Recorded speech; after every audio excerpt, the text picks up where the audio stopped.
Despite his ministrations, she grew weaker and weaker every morning. Finally, he gave her a bitter-tasting drink, and the next morning, ashes were found all around her bed. A vampire had been feeding on the poor girl, but Asriel's potion had turned her very blood into poison, without harming her in the least.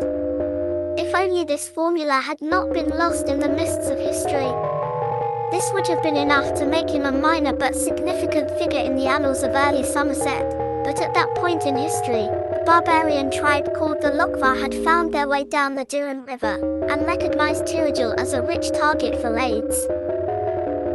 The Direnni, not being warriors yet but simple farmers, were helpless and could only flee and watch the Lochvar take the best of their crops, raid after raid.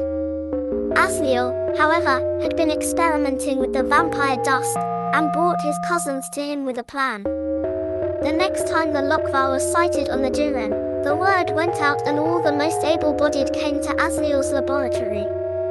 When the barbarians arrived in Tyrrell, they found the farms deserted, and assumed that all had fled as usual. As they set about stealing the bounty, they suddenly found themselves under attack by invisible forces. Believing the Direnni farms to be haunted, they ran away very quickly. They attempted a few more raids, for their greed would always eventually overpower their fear, and each time, they set upon by attackers who they could not see. As barbaric as they were not stupid, and they changed their mind about the source of their defeat. It could not be that the farms were haunted, and the animals seemed to show no fear. The Lochvar decided to send a scout to the farm to see if he could spy their secrets.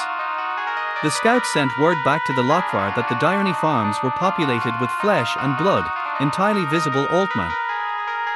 He continued to watch as his barbarian cohorts moved down the river, and he saw the elderly and children flee for the hills, while the able-blooded farmers and their wives went to Asriel's laboratory. He saw them go in, he saw no one come out.